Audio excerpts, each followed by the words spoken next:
Everyone, ఈరోజు premium quality 1 gram gold ఫోమింగ్తో ఉన్న long హారం సెట్స్ అయితే తీసుకొచ్చానండి. ఇవి వచ్చేసరికి మనకి నిజంగా రియల్ గోల్డ్ లానే ఉంటాయండి. ఆ షైన్ కూడా చాలా చాలా రియల్ గోల్డ్ లా ఉంటుంది. చూసారా, నిజంగా రియల్ గోల్డ్ లానే ఉంటుందండి.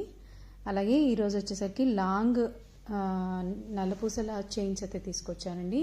ఇవి వచ్చేసరికి మనకి 28 ఇంచెస్ లెంగ్త్తో అయితే ఉంటాయి. అలాగే ఇవి ప్రీమియం క్వాలిటీ మ్యాట్ ఫినిష్లో ఉంటాయండి, గోల్డ్ ఫినిష్ కాదు. అలాగే వీటిలో గాడ్ మోటివ్తో వచ్చిన నల్లపూసల సెట్స్ ఉన్నాయి. అలాగే గాడ్ లేకుండా కూడా నల్లపూసల చైన్స్ అయితే ఉన్నాయండి. చూసారా ఎంత బాగున్నాయి కదా. అలాగే వీటిలో చాలా మోడల్స్ అయితే ఉన్నాయండి. మీకు ఏ మోడల్ కావాలంటే ఆ మోడల్ అయితే చూస్ చేసుకోవచ్చు.